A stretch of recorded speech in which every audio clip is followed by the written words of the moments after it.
major outsourcing. So we're seeing real potential in South Africa for major government outsourcing. I don't know if you looked at the policy recently, but in black and white, the policy has made it very, very clear that in South Africa, the government intent is to leverage the growth of these private investment into data centers for outsourcing the data center facilities. Expansion plans, just to list them, in South Africa, we've acquired land north of Cape Town, in Atlantic Hills, much closer to where all the landing stations are for the cables.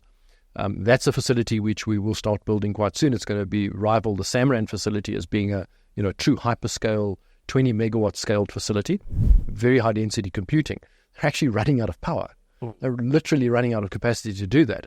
And so it might sound a bit ironic, but in fact, Africa is not a bad place to come to if you're looking for space, power, growth in those areas. And certainly this is what we're finding. I mean,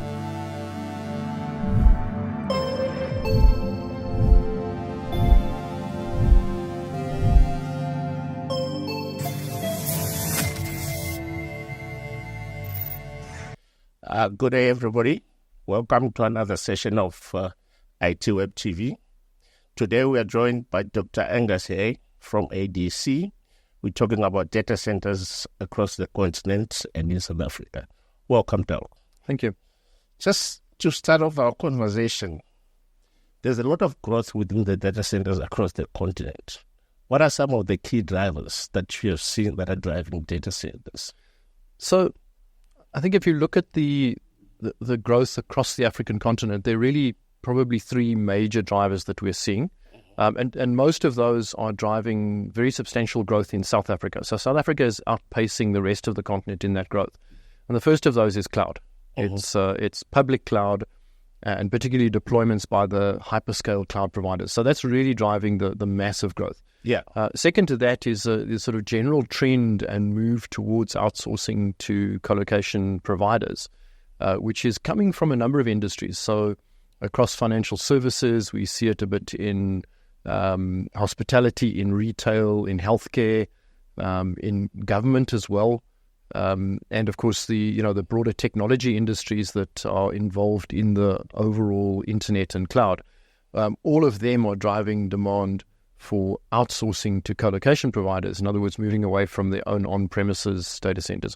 And then the third big one, which is perhaps surprising, but definitely a major trend nowadays, is sustainability. So the idea that companies can outsource to a provider that can be more sustainable and can be more in line with their overall ESG strategy, rather than the traditional idea of having a generator and some servers in your basement. Doc, you mentioned the issue of cloud as well. How would you describe the rate of cloud computing growth in Africa, and how does it compare to the rest of the world? So when people talk about cloud, we need to understand that there are multiple different things we're talking about there. But often when you're starting to talk about cloud, what you're really focusing is on the hyperscale global cloud providers, that handful of providers that we recognize as being those logos on all our cell phones. Those providers are driving the real core growth, and they are building very, very substantial data centers around the world. Their core deployments, which are typically in North America, across Asia, across Europe, those core deployments run into the hundreds of megawatts. What we're seeing is the smaller deployments, relatively smaller deployments, as they start to move onto the African continent. So a couple of the major providers have already deployed core services onto the African continent. And there typically you're looking at your sort of 10 megawatt type data centers. But in general, in territories outside of those core markets, so typically across the African continent, those providers look to outsource to colocation providers like ourselves, like ADC. So the majority of the growth of actual cloud capacity is going into outsourced colocation providers, data centers, such as we have. And that's particularly in South Africa where we see that massive growth. Across other parts of the continent, we still see edge. So there hasn't yet been a core global cloud deployment in any country on the African continent apart from South Africa. But we're starting to see signs that that's going to happen soon in East Africa, probably in Kenya, and probably to happen in West Africa, most likely in Nigeria. So as ADC, we operate across all of those territories, and we see that the cloud adoption is really coming out of South Africa. But the reality is that the cloud regions in South Africa are actually serving the whole continent currently. Thank you. Now let's move on to your company. You belong to such a big group, the Cassava Tech. Yeah. Can you maybe briefly just tell us the relationships between these companies, your liquids, liquid C2, liquid data ports, and how do they all come together? Yes, sure. Yeah. Just so briefly. I think, look, historically, I think everybody recognized as the Liquid brand. And everybody will know that Liquid as a company had grown organically through various acquisitions. Yeah. So there'd been acquisitions across South Africa, where we saw Neotel becoming Liquid South Africa, where there were acquisitions across East Africa, so where we saw the Kenya Data Networks was acquired and part into the larger Liquid group. As Liquid grew, it became clear that it was evolving away from being a telco to being more a techco. So a technology company. So what the various brands that you now see within the Cassava Technologies Group really represent that technology company.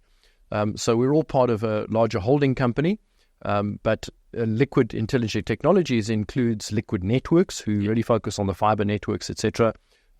You'd mentioned C2, which is cloud and cybersecurity. That's another division of Liquid that operates cloud and cybersecurity, resells cloud services, offers cybersecurity services, including security operation centers, etc. And then Africa Data Centers, or ADC, is the division that is focused on data center infrastructure. So you can think of the infrastructure in the group as really being split between things like fiber and telco infrastructure and data center infrastructure. And ADC was formed because the model and the business model and the operating model for data centers is quite different from the telco operating model, and requires different kinds of investment. And therefore, ADC was created as a single entity. We operate across the continent as a single entity, and we really represent the data center infrastructure part of the business. We provide co-location. What we always tell people is we don't do IT. We're not an IT company. We're not going to do managed services. We're not going to sell you a server. In general, what we're going to do is provide the co-location or the facilities within which you operate. But we're operating very high-tech and very high-end co-location facilities that are going to guarantee you 100% availability of your power, your aircon, guarantee you world-class security, and then obviously guarantee that ecosystem, that connectivity ecosystem, which includes all of your internet exchanges, cloud on-ramps, connectivity to all of the carriers, all of the fiber in a particular providers in a particular market. So that is really what we are. Is that we think of ourselves as being the physical infrastructure for the cloud, whether it be public or private or hybrid. And as ADC, you operate hyperscale and edge data centers in Southern Africa, East and West Africa. How many do you have, and what are the expansion plans on that? So the key facilities at the moment, just to run through South Africa, so the largest of our facilities now is in Midrand, and that's we call it our JHP1 facility. That facility is a combination of both hyperscale and general co-location.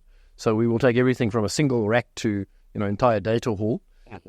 That's our largest of our facilities now. Then we have our Cape Town data center. So the Cape Town data center is we've just upgraded, and we'll tell you a bit more about that. But the Cape Town data center is our second main facility in South Africa, our CPT1, that's in Deep River in Cape Town. And then we have our Samran facility, which we call JHP2. People always ask us, why is it JHP? Because it's in Samran, but obviously from a global customer perspective, we're that spot on the map close to Joburg. So JHP2 is our Samran facility, and that we've been busy expanding. We acquired it some years ago as an existing facility, but we've been growing that dramatically. That's going to be a very large facility. It's going to be, in fact, bigger than the other two when we're finished. And then two major data centers. East Africa, we have in Nairobi in Kenya, NBO1. That's been the hub of East Africa for a decade. There's substantial expansion going into that facility as well, but we're very much the main co-location site for East Africa in Kenya. And then we recently, in the last 2 years, we've entered into the Nigerian market. We're relatively late entrant into that market, but we've made very rapid strides there. We've actually filled up the first initial build of our data center in Lagos, our LOS 1 facility, and that now is being busy being expanded as well. So those are the core facilities. We've got expansion plans. Just to list them, in South Africa, we've acquired land north of Cape Town, in Atlantic Hills, much closer to where all the landing stations are for the cables. That's a facility which we will start building quite soon. It's going to rival the Samrand facility as being a true hyperscale 20 megawatt scaled facility. We're also expanding. We've bought land in Ghana, so we've bought land in Ghana for a build. We've recently bought land in Morocco as well. Yeah. So both Accra and Casablanca will be joining the list of data centers across the continent. We've also got land in Rwanda. There are already some liquid operations within Rwanda. Yeah. So we have acquired a site in Kigali to expand there. And then there are a number of other potential sites that we're looking at. So across the continent, we've certainly looked at Cote d'Ivoire, we've looked at Senegal, looking at Egypt, we've looked at Zambia. So there are a number of potential sites, but we have a long-term plan for growth across the continent. And you were talking about where the demand is coming from. We're really following that demand. So as we see the demand pick up in each of those territories, there's a need for a different scale of data center to be deployed in those markets. Thank you very much. One of the conversations that keeps coming up nowadays when you're talking about data centers is edge data centers. What role do you see them playing in the digital landscape of the continent? And what are you guys doing in that space? Yeah. So it's very interesting to see what's happening in practice with edge data centers. Yeah. Because when we talk about edge, firstly, whose edge is it? Mostly when we talk about edge, we're talking about the edge of the global cloud. Yeah. So there are edge data centers which are simply local co-location data centers. So you can think of edge as being partly those smaller data centers that are deployed locally because you want localization of content or you want localization for regulatory reasons. So in a smaller market, you might deploy a smaller data center, and sometimes people refer to that as an edge as well. But to be more technical about it, the real edge we're talking about is the edge of the global cloud. And what a lot of the global cloud providers do, in fact, any cloud providers do, is that they use edge facilities to bring data and data processing closer to end customers. Yep. So that may be, for example, individual customers. So maybe sort of deploying a data center because you've got a large customer in a particular area who needs access to cloud facilities and they're too far away from your other facilities. And that's what we see typically in deployments across the African continent right now. So although the real hubs, the core facilities are going into South Africa, we are seeing edge facilities from the same providers going into, in our case, particularly Kenya and Nigeria. And we're not talking insubstantial. So when you talk about edge, you can be anything up to a megawatt, perhaps more than a megawatt, but not 10 megawatts. So what we're seeing is that those are becoming more common as essentially providers need to get closer to their customers. Mm-hmm. And latency becomes an issue. A lot of the new trends that we're seeing within data centers require compute power that is somewhat closer to the customer. Something like AI, for example, does need compute power which is closer to the customer. Yeah. That's what's driving the edge. But as I say, when we talk about edge, we're not talking about traditional very small data centers. We're actually talking about quite substantial data centers, but they're still smaller than the core ones. Yeah.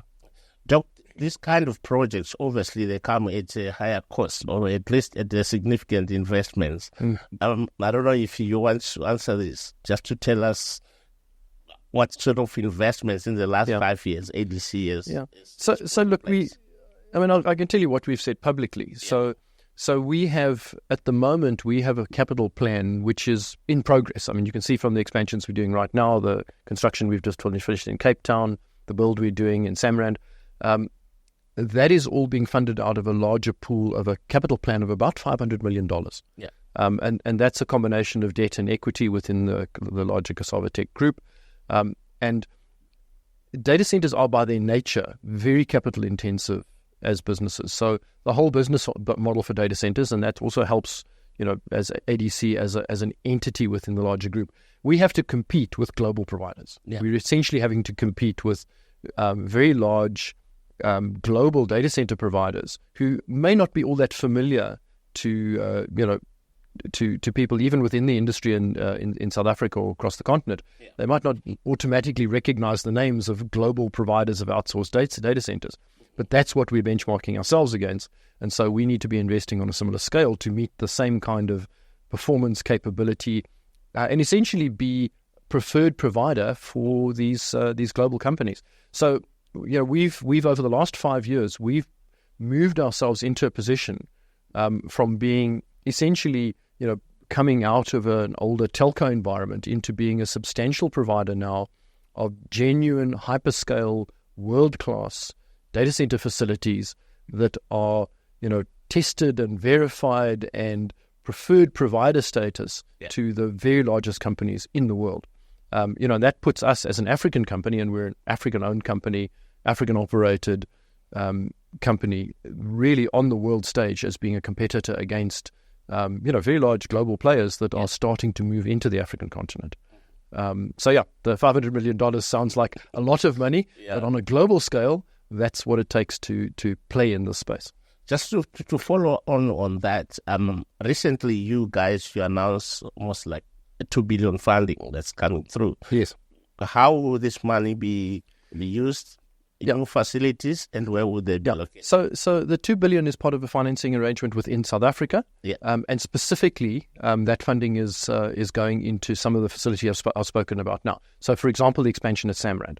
So Samrand is we have a very substantial build that is in progress, and if you physically go to Samrand nowadays, you'll see what we call the shell. So there's a physical concrete shell of the building.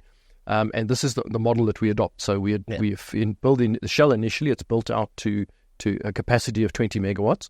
And now we start building the core of that as and when the demand ticks up for, whether it be, say, hyperscale cloud, so particularly the hyperscale cloud providers we've spoken about, but also, major outsourcing. So we're seeing real potential in South Africa for major government outsourcing. I don't know if you looked at the policy recently, but in black and white, the policy has made it very, very clear that in South Africa, the government intent is to leverage the growth of these private investment into data centers for outsourcing the data center facilities. So Samrand would be a typical environment for that, where government customers can get the level of security, beyond the global standards that we adopt, to be able to build essentially a dedicated government facility within a facility. We could do the same, and we have done that. Samrand is well known as being a financial services hub. So we have a number of substantial financial services players, including a couple of major banks with core sites in that Samrand facility. And again, that the idea that companies like that, whether that we're talking about the government, or whether we're talking about the financial services guys, or in fact any other players, are essentially moving away from wanting to build and own their own facilities into a situation where they have a preferred outsourced provider, and they can take advantage of the total cost of ownership of only using the space they require in co-location and scaling appropriately to what they need. Which is, and of course, in the data center market today, you really can't play in the market if you can't offer 100% availability. You need to match those service level agreements. So everything has to be 100% available. We'll actually sign an SLA at 100%. So you need to 100% available. You need to be able to provide things like PCI DSS certification, which is the payment card industry certification for security. You can't run financial transactions. You won't get a cloud provider. You certainly won't get government customers without that kind of certification of security. And then you've got to be connected. These hubs have to be on the internet. Absolutely everything is on the internet today. So you need to be physically on the internet. You need to be housing internet exchanges. So coming to Samrand facility, you're right there at the Johannesburg Internet Exchange, a node of the Internet Exchange. You have direct access into the NAP Africa Exchange from there. We can give you access to multiple physical providers and also on-ramps to cloud. So for companies who are moving into a hybrid environment where they want some on-premises and some cloud. There's a lot of activities right now on the continent when it comes to data centers, which is probably some will say it's a race, and it's a fierce one. You guys are facing competition from global players that are trying to to put a mark on the continent. What are some of your future plans, probably in the next 5 years, in terms of facilities? What are you looking at? Yeah. So, I mean, I've given you a rough idea of what we're spending over the next few years. Many of those deployments, we're looking at hyperscale where it's justified. So the builds in South Africa, we're typically doing 10 megawatts at a time. Or in the case of Samrand, we're doing 20 megawatts of a build. The Cape Town facility that we've just completed the latest upgrade for, we've added 5 megawatts to that facility. In the other markets, we're looking at slightly smaller builds, so 5 to 10 megawatts. And then we spoke a little bit about the edge. Some of those markets we mentioned, may justify smaller deployments, 1 to 2 megawatt deployments. But our goal is essentially to become a network of interconnected data centers across the African continent.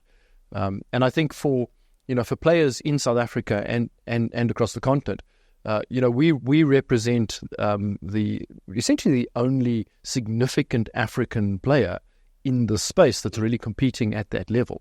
By African, if it's an increasingly competitive market, and we really represent one of the major players in that competitive market. But I think for our potential customers and for our existing customers, competition is a good thing. That competition means that there's more flexibility, there's more aggressive pricing, and I think everybody's striving to meet those other things we spoke about, like sustainability. All of those other requirements that are coming across from customers, not just cost, not just performance, but all of the other broader requirements they have across ESG are also things which we're starting to meet.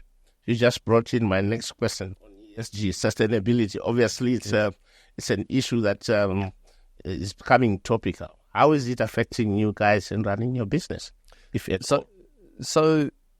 Many businesses get pressure from their shareholders, pressure from their investors, etc. We do see some of the same requirements coming from those stakeholders. But actually, the stakeholders who are pushing us hardest on ESG are our customers. So our downstream customers, again, if you just think about the fact that we have major global financial services providers who are our customers, we have major global cloud providers that are customers, we have multinationals based in South Africa or based across the continent. Those customers of ours all have very aggressive targets for carbon neutrality. They have very aggressive targets for other aspects of sustainability. So we're under enormous pressure to be able to deliver data centers where, if you think about it, the real cost of running a data center, a significant portion of that is energy. And we need to make sure that the energy that we are using in that is as sustainable as possible. So green, renewable energy, and also as efficient as possible. So the real pressure on us is to meet those standards. So on the one hand, to give you an example of what we're doing in South Africa, we recently announced that we are building a 20 megawatt solar PV plant. Towards the end of this year, that solar PV plant will start delivering energy to our 3 data centers across South Africa and eventually the 4th one.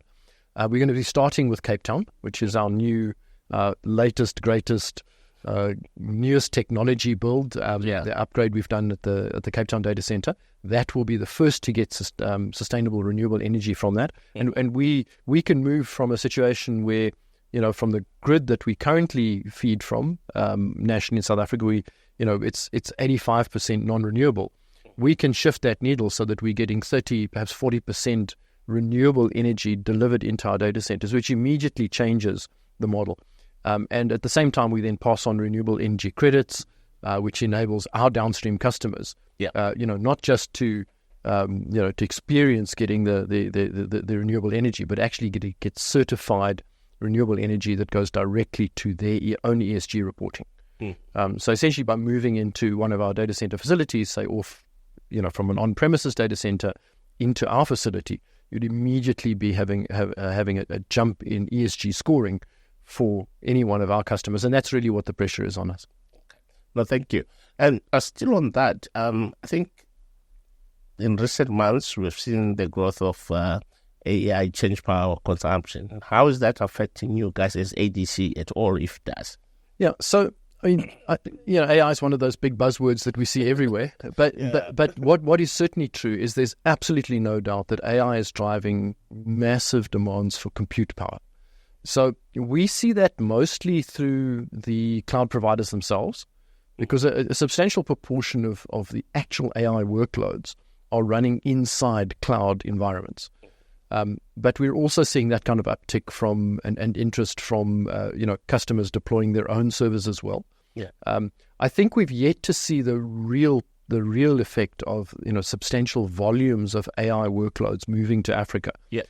Interestingly, one of the reasons why we may see AI workloads move to Africa is simply the fact that in many of the developed markets where the AI growth is very high, and they're obviously filling up data centers with very high density computing, they're actually running out of power. They're literally running out of capacity to do that. And so it might sound a bit ironic, but in fact, Africa is not a bad place to come to if you're looking for space, power, growth in those areas. And certainly this is what we're finding. I mean, just across our various operations. As I said, we see hyperscale growth in South Africa, but we're actually seeing demand in Kenya as well now, driven by the idea that Kenya is not a bad place to deploy new capacity if you're looking globally, because they have very high percentage of renewable energy, and they don't have fundamental constraints like some of the markets in the developed markets. Thank you so much, Doc. And as we conclude, I think you would agree with me that Africa is one of the fastest continents in terms of adoption of internet or internet. Yeah. In your view, how many people on the continent have access to connectivity, and what's the ripple effect? Yeah, I'm not going to speculate on the numbers. I mean, we've all seen the numbers on percentages across the various markets. I mean, if you take South Africa, for example, by one measure, sort of 97% of South Africans have access to the internet in some form. But the reality is that, people actually making use of the internet practically on a daily basis, is probably a third of that. But I think the key for us is that the internet is not just the internet. I mean, this might sound like an odd statement, but the internet is a dumb network, if you think about it. So all of this access, all of this 5G that's being deployed, all of this connectivity is useless if you do not have the computing at the end of it. And it's a combination, and I think we're seeing that increasingly in the way people actually make use of the internet. And I don't mean just consumers, also from business perspective, it's a combination of the cloud computing component and the edge or the actual physical device compute that you're using. So that combination of having very smart devices which are connected to close by high performance computing capability, that is what makes a lot of the services we talk about nowadays possible. Yeah. So on the consumer end, we tend to think of that as content, and we think of that as entertainment, and we think of that as gaming. But in the business context, that's about having access to live AI capabilities. That's about having access to automation of processes that are partially running in the cloud and partially running locally. Yeah. It's about having that always connected. I think if we go back a few years, who would have said that we would automatically think that when we said meeting, we meant a remote meeting